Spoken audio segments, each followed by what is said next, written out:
Salut les amis, dans cette quatrième vidéo, nous allons réaliser une configuration logicielle de notre équipement.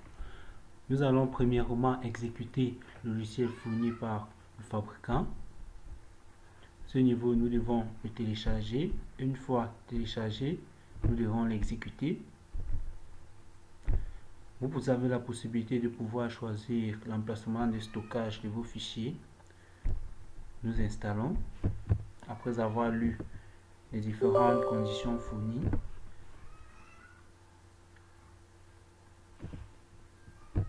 une fois installé, nous allons au bureau, faisons un clic droit et nous l'exécutons en tant qu'administrateur.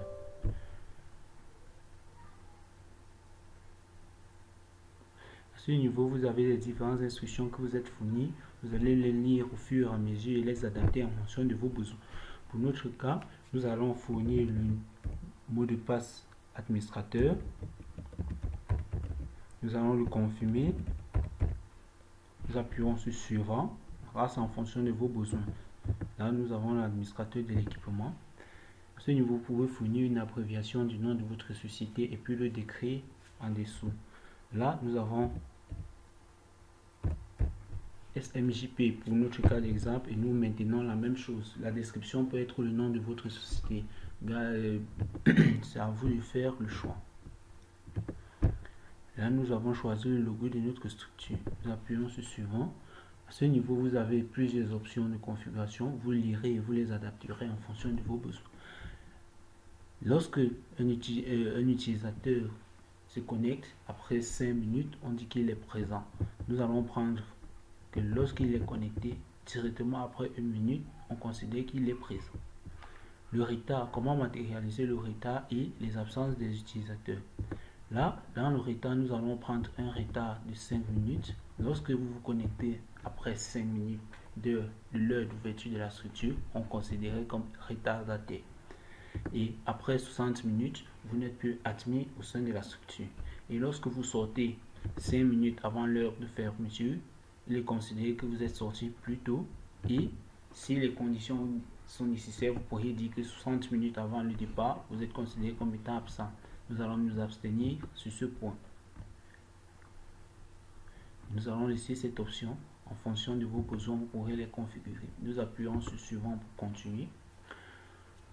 Maintenant, vous avez les options de vacances. Vous pourrez fournir les périodes, c'est-à-dire que les mois ou bien les vagues des utilisateurs qui auront la possibilité d'aller en congé.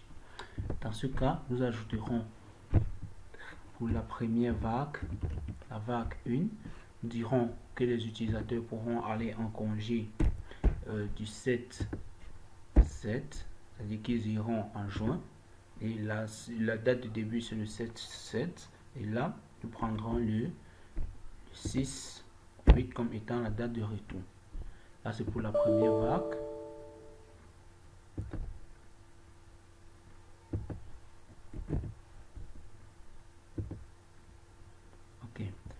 Nous pourrons par la suite créer autant de vagues, ça dépend des besoins de la structure, mais présentement nous allons nous arrêter à ce niveau. Nous appuyons sur suivant. Vous avez la possibilité de pouvoir spécifier quand est-ce que commence votre week-end. Pour le cas d'exemple, nous allons éditer les horaires qui nous ont été fournis. Là, nous considérons que le samedi dans l'après-midi est considéré comme étant une période week-end. Nous la validons et là, vous aurez une recommandation qui fournit que le vendredi, le samedi dans l'après-midi ainsi que le dimanche est considéré comme étant un jour de repos. Comme vous avez également la possibilité de pouvoir personnaliser en ayant là, vous personnalisez, là vous spécifiez le vendredi, le samedi et le dimanche comme étant jour de week-end. Vous validez, l'élément existe déjà, s'il vous plaît. Ici, puisque nous avons déjà spécifié que par défaut, on considère le samedi et le dimanche comme étant des jours de week-end, on ne peut plus avoir la même opération. À ce niveau, nous éditons, nous changeons les données.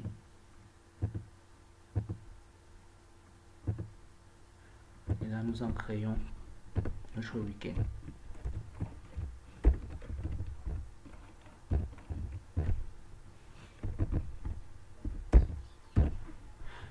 Là, nous spécifions que l'après-midi de notre samedi et notre dimanche est considéré comme étant le jour de week-end. Là, c'est valide et là, nous pouvons la consulter. Nous appuyons sur suivant pour la suite.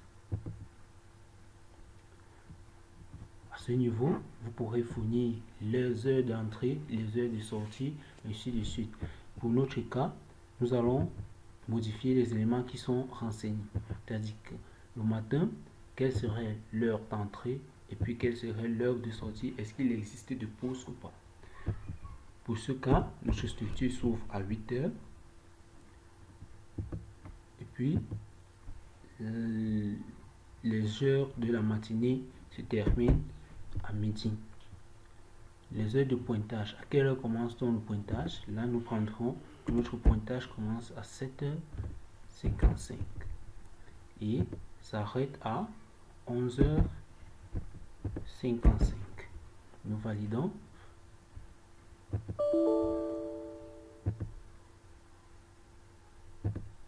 Là, nous prendrons 8 heures.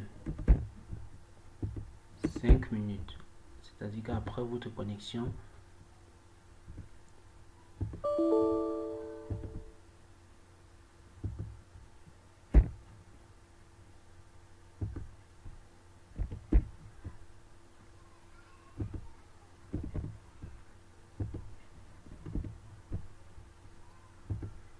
là c'est valide.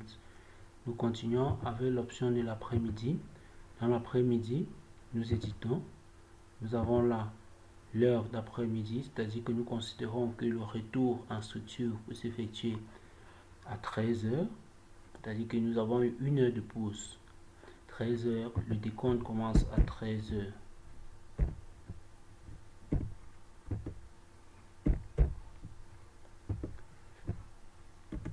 Minutes. Et là, la fermeture de l'entreprise peut s'effectuer à 17 heures. Et l'heure de décompte, nous avons 17 heures 5 minutes. Et là, nous validons. Donc, voilà les heures auxquelles notre structure est ouverte. Vous pourrez les contrôler en appuyant là. Vous avez vos différentes données. Également là, vous avez vos différentes données. Nous ne jouerons pas le cas de la nuit. Nous pouvons maintenant fournir là, au niveau du poste, vous avez la possibilité, option par défaut, c'est coché, c'est-à-dire que nous travaillons du matin, dans la matinée et puis dans l'après-midi. Par la suite, les autres options, vous pourrez les configurer en fonction de vos besoins. Appuyons sur suivant. À ce niveau, vous avez maintenant la possibilité, puisque de créer les différents départements de votre structure. Le département principal est le nom de la structure. Et puis, vous cliquez à ce niveau pour ajouter un nouveau département. On prend le cas du département de la comptabilité.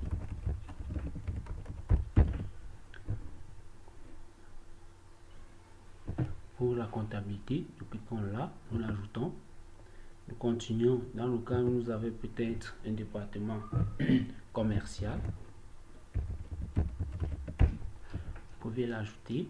On pourra avoir des départements qui ont des sous-départements. Là, vous double-cliquez sur le département en question. Et puis là, vous pourriez ajouter un sous-département. Là, vous avez marketing.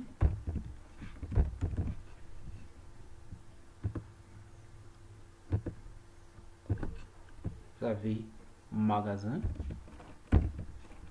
Là, ce sont des cas d'exemple. Vous aurez à les adapter en fonction de vos besoins. Et ainsi de suite, et ainsi de suite. Pour le cas de notre exemple, nous arrêtons à ce niveau pour ces deux différents départements ainsi que leurs sous-départements. Nous appuyons sur suivant pour la suite. Vous avez ainsi la possibilité de pouvoir ajouter vos utilisateurs. Nous cliquons là pour ajouter nos utilisateurs. Au département comptable, nous allons ajouter de nouveaux utilisateurs. Pour le cas de cet exercice, comme nous l'avons vu lors de la configuration de notre contrôle d'accès manuellement, il faut également renseigner les identifiants de nos utilisateurs. Là, l'identifiant par défaut, comme c'était renseigné au niveau de notre équipement, était 1. Pareillement pour la configuration logicielle, nous avons 1 et vous pourrez l'adapter en fonction de vos besoins. Là, nous avons à renseigner le nom de notre utilisateur. Pour le cas de notre exemple, nous utiliserons A. L'identifiant de l'utilisateur, nous le décrivons. Et puis, est-ce que c'est un homme ou bien c'est une femme? Prénom homme. l'heure. Là, nous allons prendre des pauses parce que nous avons dit que nous travaillons la matinée et puis dans l'après-midi. Si vous vous connectez à votre équipement à travers une carte, vous donnerez le numéro de votre carte. Dans le cas de notre exemple, nous allons travailler uniquement présentement avec le mot de passe et puis nous ajouterons les empreintes à travers notre équipement. Là, nous appuyons notre mot de passe. Et là, le rôle, est-ce que c'est un administrateur? Est-ce que c'est un utilisateur simple? Là, nous prendrons premièrement que c'est notre administrateur. L'administrateur de notre équipement. Par la suite, nous l'ajoutons. Une fois ajouté, nous pourrons l'éditer. Puisqu'un comptable ne peut pas, dans le cas de notre structure, le comptable n'est pas considéré comme étant l'administrateur, nous allons lui donner le rôle d'utilisateur. Et puis, nous en créerons l'administrateur par la suite. Nous revenons pour ajouter un nouvel utilisateur. Nous prenons le cas d'un commercial. Et là, nous ajouterons B. Berlin. Et c'est un mâle présentement, également un homme qui travaille toujours la matinée et l'après-midi. Le mot de passe. Et c'est un utilisateur simple. Nous validons. Par la suite, nous revenons au niveau de la structure principale pour créer notre utilisateur puisque c'est lui qui est appelé à manager. Nous l'appelons admin. Admin. Pour notre cas, c'est une femme et il travaille le matin et dans l'après-midi. Là, nous pouvons spécifier, mais pour nos besoins d'utilisation, nous gardons à ce niveau. Et par la suite, nous choisissons directeur. Et puis, nous l'ajoutons. Par la suite, vous pourrez réaliser la même opération autant de fois en fonction de vos besoins. Pour notre cas d'exercice, nous avons la possibilité de revenir éditer nos informations, c'est-à-dire lorsque nous cliquons sur éditer, nous choisissons un utilisateur et puis nous pourrons l'éditer. Là, si nous avons le cas du 3, nous pouvons l'éditer. Nous disons que nous savons que c'est notre administrateur. Nous avons les informations, sa date de naissance, sa date d'embauche. Là, nous garderons la date système. La date d'anniversaire, nous prendrons peut-être 1993. Son téléphone, son email.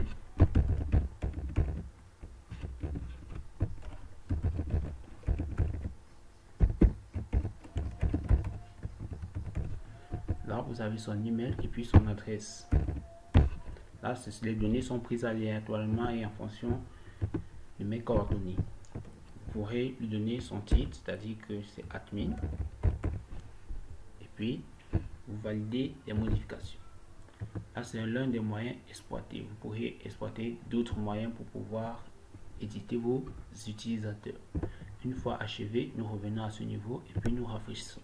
Là, nous avons les 3 utilisateurs que nous avons créés. Vous pourrez effectuer une édition en masse, comme vous pourrez effectuer une édition en fonction des utilisateurs. Là, si nous prenons le cas de A et puis nous voulons modifier sa date de naissance, nous cliquons là et puis sur éditer. Nous pourrons changer sa date de naissance, c'est-à-dire la date d'embauche. Nous disons qu'il a été embauché le 1er janvier 2019. Et puis qu'il est directeur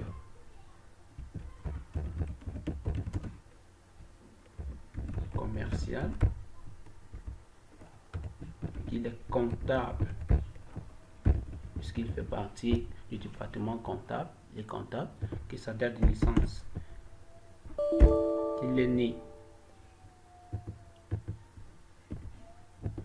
en 1996, 15,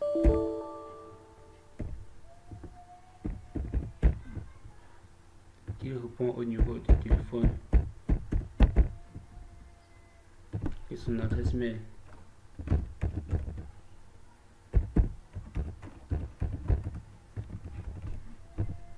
Et là, son adresse.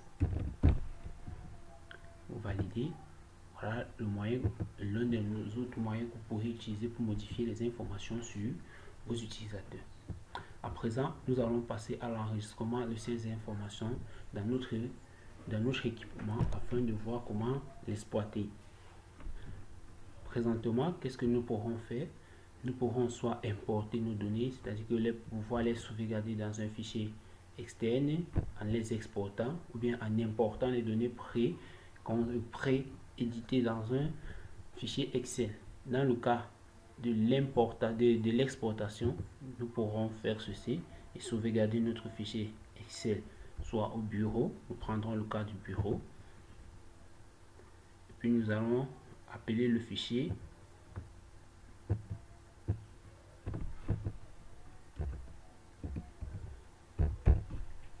SMJP. Nous allons l'enregistrer et si nous consultons le fichier en question, vous verrez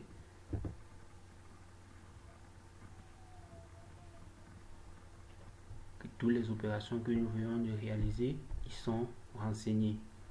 Donc voilà les informations sur nos utilisateurs. Bon, ce n'est pas l'objet de notre exercice d'aujourd'hui. Nous allons continuer à gérer nos utilisateurs. À présent, nous allons pouvoir manipuler ces données dans notre équipement. Pour ce, nous avons terminé. Nous pouvons directement aller dans Terminal pour gérer nos utilisateurs. Mais nous allons fermer et revenir à ce niveau. L'un des moyens à utiliser pour nous est de premièrement de connecter notre équipement. Là, nous cliquons là. Vous avez plusieurs options de connexion de votre équipement à votre de connexion de votre équipement. Soit vous passez par la synchronisation des utilisateurs, l'un que nous serons appelés à utiliser présentement. Là, nous synchronisons nos utilisateurs. Si votre équipement est branché à votre réseau, vous choisissez TCP/IP. S'il est utilisé par un port USB, choisissez USB. Et là, vous avez l'option de pouvoir choisir les tables principales de gestion de vos utilisateurs. Donc pour notre cas, c'est Templates. Là, vous avez l'identifiant de votre équipement. Le mot de passe, s'il est renseigné, vous renseignez. Et là, par la suite, vous pourrez modifier ces informations. Présentement, pour notre cas, nous recherchons notre équipement. Nous verrons s'il doit être trouvé ou bien s'il doit... OK, on nous dit que nous sommes connectés à notre équipement. Nous cliquons sur OK. Présentement, on nous donne la possibilité de pouvoir ajouter nos utilisateurs à notre équipement. Vous cliquez là, c'est-à-dire que nous voulons ajouter tous nos utilisateurs. Ça veut dire que nous pourrons prendre directement de la racine. Nous validons et puis nous renvoyons à ce niveau. Vous voyez que là, nous avons déjà les noms de nos différents utilisateurs qui sont renseignés à ce niveau. Nous appuyons là pour pouvoir les renvoyer tous au niveau de notre équipement et puis nous les ajoutons. Donc vous avez plusieurs moyens de connecter votre équipement à votre logiciel. Et là, si l'équipement était présent à votre niveau, vous verrez qu'il est en train d'enregistrer les informations. Nous pouvons présentement revenir dans la gestion de notre équipement. Cliquons là et là, vous verrez que nous sommes connectés à notre équipement. Voilà le nom de notre première option de gestion. Nous avons les utilisateurs, nous avons les mots de passe qui ont été enregistrés, nous avons 3 mots de passe et ainsi de suite, et voilà les différentes options. Maintenant, nous venons d'enregistrer nos utilisateurs, nous verrons comment les manipuler et puis nous verrons comment gérer toutes les informations collectées par notre équipe. À ce niveau, nous allons premièrement réaliser une connexion en utilisant notre équipement.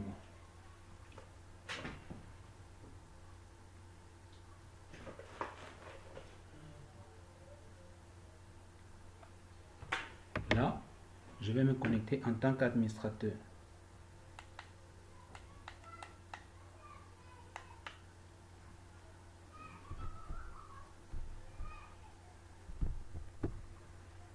À ce niveau, si vous appuyez menu sur le menu de votre équipement, vous aurez l'option manager qui demande que vous connectez en tant qu'administrateur. À ce niveau, je dois renseigner mon mot de passe pour pouvoir me connecter à mon équipement.